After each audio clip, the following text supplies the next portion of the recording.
Yusahin International. Judaai Chimangya Yenebenge Jwajiban Ebinyunum Ogidam Kubir Kachin Jimbo Buchi Kwan Kendia Eto Kubira Jota Balalina Berewe Yetu Yemanang on the Judaai Wajanto Ajitaka Yang the Banda Ejidon Kejong Rayotiam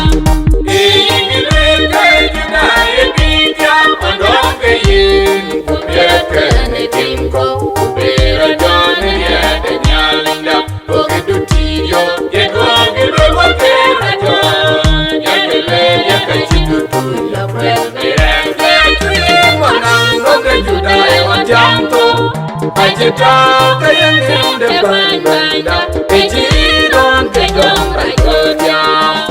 India kekiriku, dulu gereja yang dua puluh tengah kubuyu tinoya ajiye, tanah dekat kemran, kue geranda wa, ajiralo ye najiran inginu, jadi mana monde Judaai wajanto.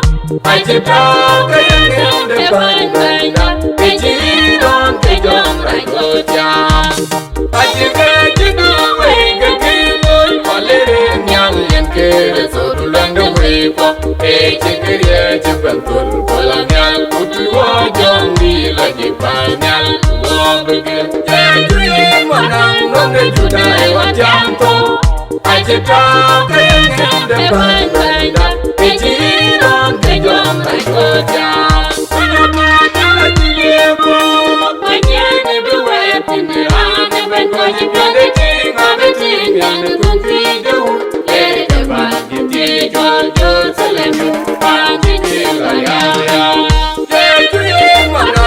Judaai wajanto, ajitaka yang depan banda, ejidon kejong rakyatnya.